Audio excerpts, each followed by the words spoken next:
आप सबको जय मसीह की। मैं राजेश खुदावन यीशु मसीह के नाम से आप सबको बधाई देता हूं और मैं आशा करता हूं आप सब मसीह यीशु में आनंदित हैं।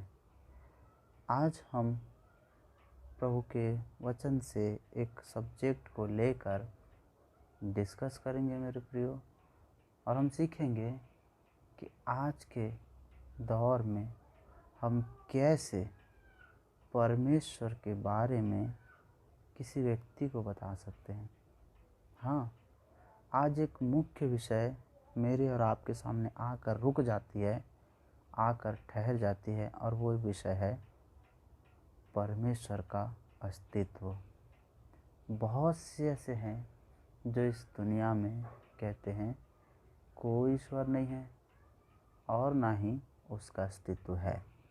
मेरे प्रियो, बहुत से विश्वासी भाइयों का, बहनों का, या ऐसे किसी व्यक्ति का, किसी पर्टिकुलर व्यक्ति से मुलाकात हो जाए, और जब मुलाकात हो तो बात होता है, पता चलता है कि वो किसी ईश्वर पर भरोसा नहीं करता, वो अविश्वासी है, वो नास्तिक है।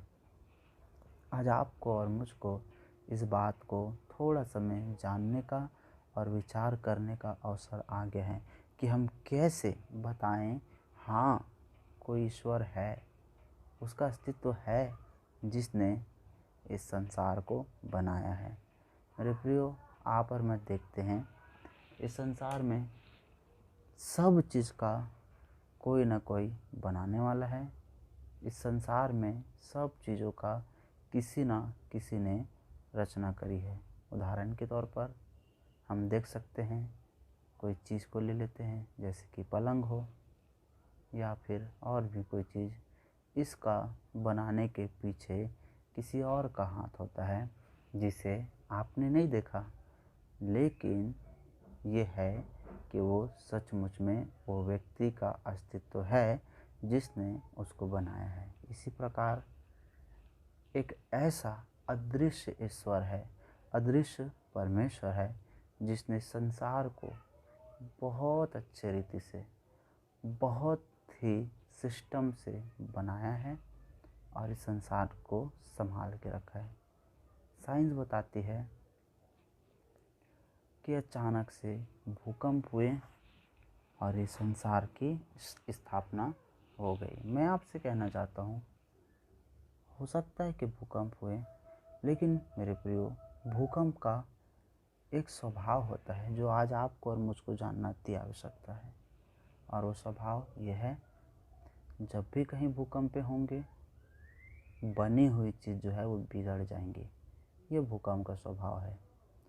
हाँ, जब भी कहीं भूकंप हो तो आप सब जानते हैं कि बनी हुई चीज़ें बिगड़ जाएंगी, न कि ठीक ठीक जगह में, सही सही दिशा में उसका स्थापना होगा। मेरे प्रियो, इस संसार का बनाने में किसी ऐसे व्यक्ति का हाथ है जो सब कुछ जानता है कि किसको कहाँ कैसे ठीक तरह से सही तरीक़ा से रखा जाए, और वो आपका और मेरा बनाने वाला परमेश्वर है।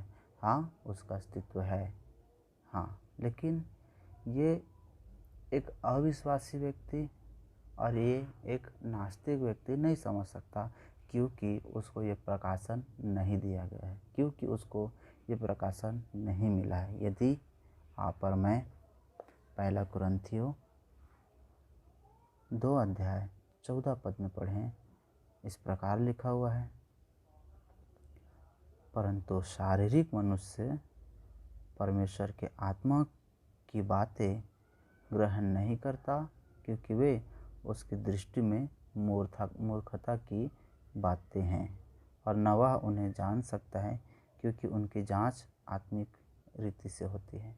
आपको ये वचन पढ़ के समझ आता होगा, एक शारीरिक व्यक्ति कभी भी नहीं जान सकता कि परमेश्वर का अस्तित्व है। हाँ, क्योंकि वो शरीर के अनुसार काम करता है और शरीर के अनुसार अपना दिन काटता है। मेरे प्रियो, यदि आपको और मुझको जानना है कि हाँ सचमुच में परमेश्वर है, तो आपको और मुझको ज़रूर से पवित्र शास्त्र बाइबल की अध्ययन करना पड़ेगा।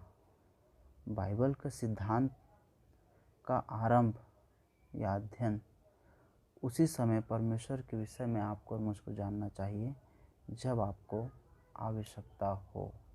अपने मन को कभी भी कठोर नहीं करना चाहिए। मैं आपसे एक बात बोलना चाहता हूँ, यदि आप पवित्र शास्त्र बाइबल को खोल कर पढ़ते हैं तो शुरू में उत्पत्ति 1 उसका 1 अध्याय में लिखा हुआ है, आदि में परमेश्वर ने आकाश और पृथ्वी दोनों की सृष्टि करी। अब आपको और मुझको ये समझ में आता होगा, आदि में जब कुछ नहीं था वो परमेश्वर था, और उसी परमेश्वर ने आकाश की भी सृष्टि करी और पृथ्वी की भी सृष्टि करी। मेरे प्रिय, आपको और मुझको ये समझना पड़ेगा कि उस परमेश्वर ने कैसे सुंदर रीति से आकाश की भी सृष्टि करी थी और पृथ्वी की भी सृष्टि करी थी।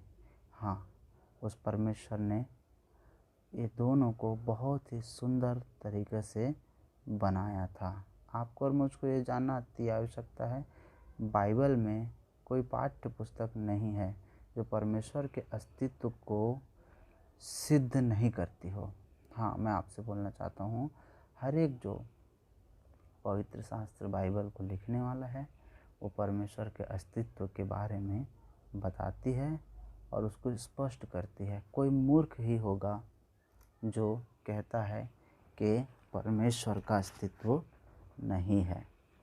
वचन भजन संहिता 4 उसका 1 अध्याय में लिखा हुआ है, मूर्ख ने अपने मन में कहा कोई ईश्वर नहीं है।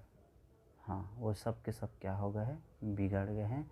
उन्होंने अपना अपना मार्ग ले लिया है। देखिए, मैंने कहा कोई मूर्ख ही होगा जो कहता है ईश्वर नहीं है, क्योंकि वे अपना मार्ग ले लिए हैं और वो अपने तरीके से और अपने चलाए हुए और अपने बनाई हुए रीति से चलता है। मैं आपसे बोलना चाहता हूँ, परमेश्वर है और उसका प्रमाण जो है ये सृष्टि देता है मेरे प्रियो। हाँ, परमेश्वर है, इसका प्रमाण जो है ये विश्व देता है। परमेश्वर है, उसका प्रमाण ये प्रकृति देता है मेरे प्रियो। आपको और मुझको ये जानना अति आवश्यक है कि परमेश्वर है और उसी ने इस संसार को रचा है। जब आप उत्पत्ति 1 अध्याय से लेकर पढ़ते जाते हो तो पता चलता है उस परमेश्वर ने कैसे सृष्टि की रचना सुंदर तरीके से किया। और उसके बाद उत्पत्ति 1 अध्याय 26 पद में इस प्रकार लिखा हुआ है, उसी परमेश्वर ने अपने स्वरूप के अनुसार आपको और मुझको बनाया है। वचन कहता है, आओ हम मनुष्य को अपने स्वरूप के अनुसार अपनी समानता में बनाएं। और परमेश्वर ने वो जैसा है, वो जैसा समझ सकता है, वो जैसा बोल सकता है, जैसे कार्य कर सकता है, वैसा ही उसने आपको और मुझको भी बनाया है। मेरे प्रियो, मैं आशा करता हूँ कि आपको ये छोटे शब्दों में समझ में आया होगा कि सचमुच में परमेश्वर का अस्तित्व इस दुनिया में है। आने वाले समय में हम एक एक करके देखेंगे कि परमेश्वर का अस्तित्व है और उसके प्रमाण क्या क्या हैं। हाँ मेरे प्रियो, इस संसार में, ये विश्व में बहुत से ऐसे प्रमाण हैं जिसको आपको और मुझको जानना बहुत ज़रूरी है, और मैं उसको थोड़ा थोड़ा करके आपके सामने पेश करूंगा और बताने का प्रयास करूंगा कि परमेश्वर का अस्तित्व है और उसने कैसे संसार की सृष्टि करी और कैसे सुंदर रीति से आपकी और मेरी सृष्टि करी। प्रभु आप सबों को आशीष दे। मैं प्रार्थना करता हूँ कि आप सब प्रभु में सदा आनंदित रहें और खुश रहें। सबों को जय मसीह की।